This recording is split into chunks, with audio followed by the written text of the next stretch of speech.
Let's go ahead and say it right away, the most important game of all time is... actually, that's kind of difficult. I'm tempted to just use a broad brush and say Super Mario. It's definitely a game that shaped all of modern gaming in some way, if for nothing else than the fact that it revived the game industry after the Atari crash, made games a boys-only thing, and rocketed Nintendo into the behemoth that it is today. I also have a feeling that most people who watch this video would nod, agree, and I'd get a bunch of likes for not offending anyone. And yet, I can't quite decide that it really is the single most important game of all time. There are others, and they are as important for different reasons. I guess what we should do is start out and say, what is an important game? The definition is important here, so that's where we'll start. Important games change gaming overall. That's really the TLDR here. They make major technological strides, or they cause the industry itself to change. They change customer expectation. An important game is not necessarily obviously influential, nor is it necessarily anyone's favorite game. They are important, but important doesn't mean they sell well or are successful. In fact, in some ways, being successful is inconsequential to how important a title really is. There's an argument that has been made that any game that anyone plays is important in the fabric of gaming history. It's a Psych 101 type of argument, in that we build our future games by standing on the shoulders of the games before them. Therefore, every game a developer has ever played influences their future games when they make them. That kind of argument is vague, and I personally believe quite wrong. There is plenty of bland out there, and I don't believe bland is influential. So for my purposes, for the purposes of this video and the discussion in the comments about it, an important game is one that drastically and irrevocably changes the landscape of gaming history.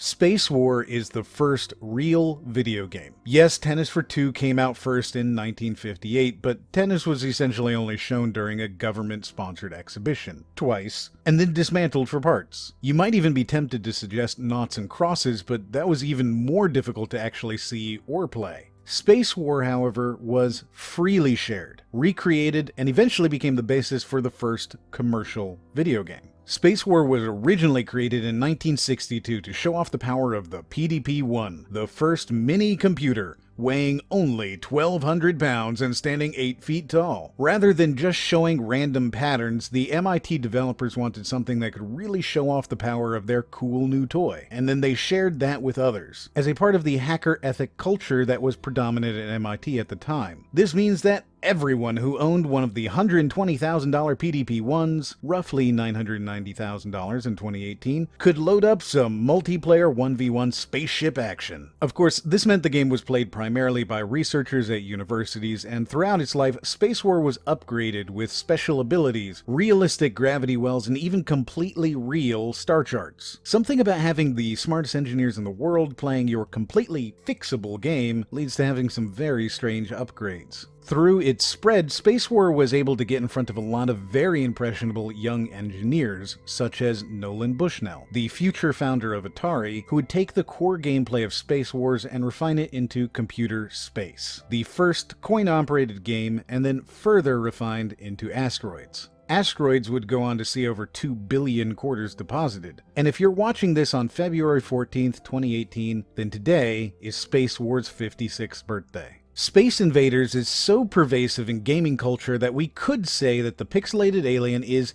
the mascot for video games. Released in 1978 by Taito, Space Invaders is directly credited for starting the golden age of video games, and therefore ending the video game crash of 1977. Not the Atari crash, but the Pong clone crash. Ushering in the action shooter craze that dominates gaming to this day, being the highest grossing individual game and one of the highest grossing gaming franchises of all time, and just being incredibly popular. There's even some myths about the game being so popular that it led to coinage shortages, a myth that is almost certainly not true, but the fact that everyone just believes it shows you how popular the game was. Space Invaders and the license to sell it on the Atari is also directly credited with being the millennials of gaming, killing all sorts of other industries. In arcades, it was blamed for leading to the massive drops in music purchases, and as a home console release for, ironically, killing arcades. Its incredible success led to video games suddenly showing up in movie theaters, and in articles written by real journalists, and in mainstream music, catapulting gaming as a real interest. It was also the game at the center of the first ever video game competition with over 10,000 participants in 1980. In fact, Space Invaders is directly credited with being the first game played by many future developers, such as Hideo Kojima of Metal Gear fame, John Romero and John Carmack of Doom fame, and Shigeru Miyamoto of Mario. Super Mario's overworld theme.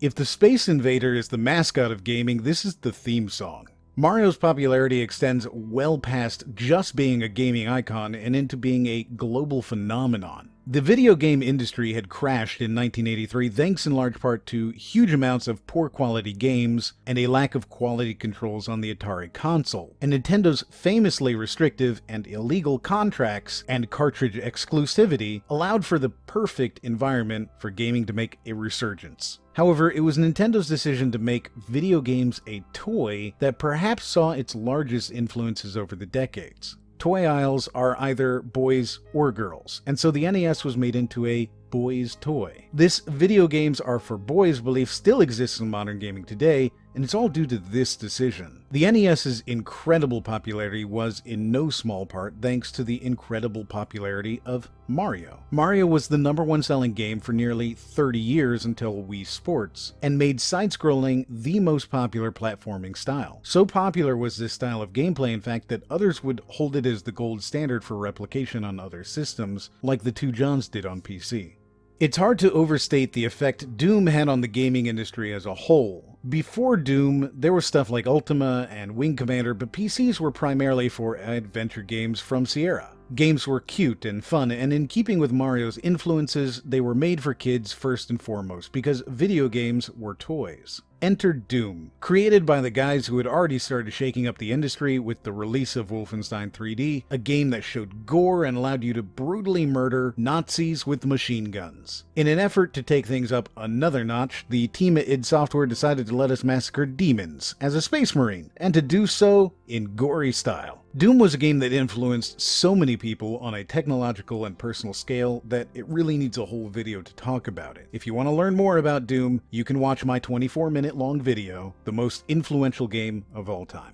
Trip Hawkins is a name not a lot of gamers today know anymore, but they know the name of his biggest creation, John Madden's football. Trip left his job at Apple and decided he wanted to create a game that replicated the complexity of pen and paper football simulations. So he founded Electronic Arts and contacted various football celebrities. When Madden agreed to come on board, he did so with the ultimatum that the game would be as accurate as possible. While it would be years before Madden, and later Madden NFL, would set the sales charts on fire, eventually, this series would hold several positions in the top 10 highest selling games of all time. But Madden's influence is primarily seen in 4 innovations. First, Madden has been an annual release since 1990, with a new game every single year. This would go on to be the standard across most sports titles, and later, most franchises period, with iterative or alternating similar titles every year, especially from EA. Second, Madden would eventually be the title that spearheaded exclusivity in sports and player likeness licenses, locking out other non-licensed titles and leading to the increasingly difficult mountain for any competitors to climb. Third, Madden and its iterations were the first titles to really move away from the small team of developers, and instead large teams worked on games as a major business endeavor. And finally, Madden ushered in an age of casual-friendly gameplay outside of the traditional shoot-'em-up and RPG fare primarily seen in gaming at the time. Madden is a powerhouse franchise, with devoted sports fans lining up around the block at your local GameStop.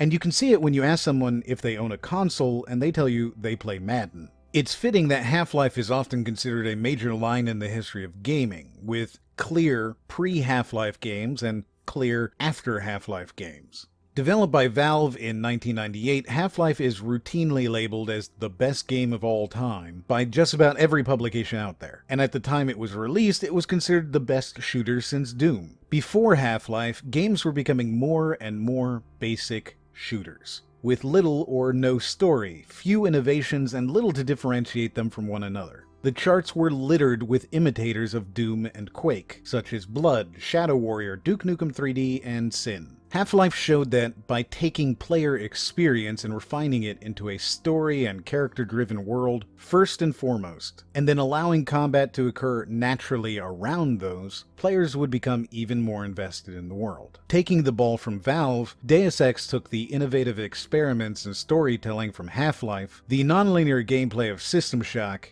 and the stealth mechanics of Thief the Dark Project, and wrapped it all up in one of the greatest experiences gamers had ever played. You can see the effects of Deus Ex in just about every shooter since 2000. Multiple choices with regards to combat and conversation, reactions to your choices in the game world and its inhabitants, the popularization of the genre blending earlier seen in System Shock 2, morality outside of good and bad, deep adult theming, and design decisions based around respect for player intelligence, and some of the first usage of in-game assets like radios, televisions, and books to tell the player more about the world they're playing in.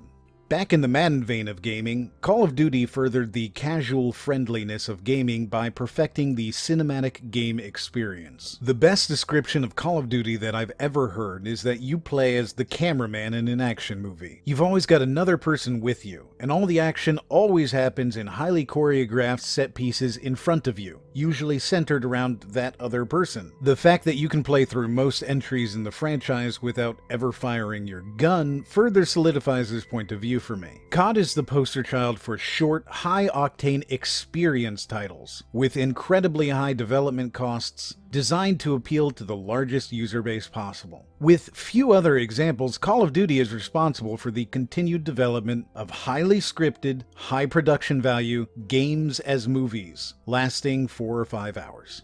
But can it run Crysis? This refrain may have become a meme, but the fact is that it's still nearly impossible to run Crysis at 60 frames per second at the highest settings, even a decade later. Released in 2007, Crysis isn't just an incredibly demanding graphical game. Crysis is a game that also changed customer expectations with regards to graphics, pushed hardware sales as people tried to run the game on their own rigs, and pushed hardware designers to produce cards and processors that could run the game at a reasonable cost, or at all. Crysis became the ultimate benchmarking test, because saying it runs Crysis was a badge of honor. More than that, however, Crysis balked at the Call of Duty-inspired scripted gameplay, and showed an open-world experience that to this day has barely been replicated, or even attempted. Instead of being told that you're a super soldier capable of incredibly well-planned missions, you are able to actually plan those missions, and feel like a super soldier. Crysis is the true spiritual successor to Half-Life and Deus Ex, and even its own sequel has never managed to reach those same heights.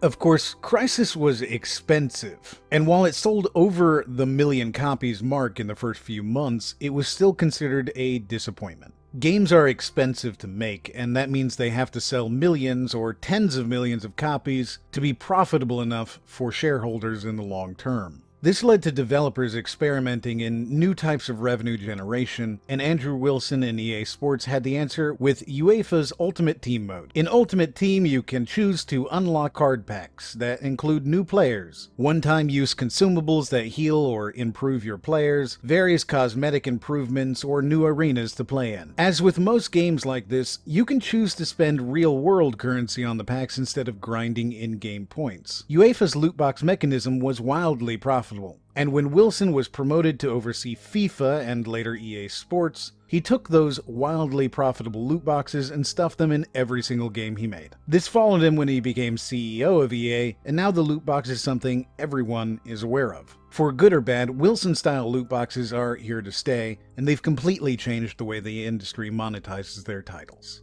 These are my most important games of all time. What are yours? Did I miss something that completely revolutionized gaming and the industry? Leave a comment and tell me more about it. As always, I am forever thankful to Aaron Black and War from VNex and VCards for their help in this video.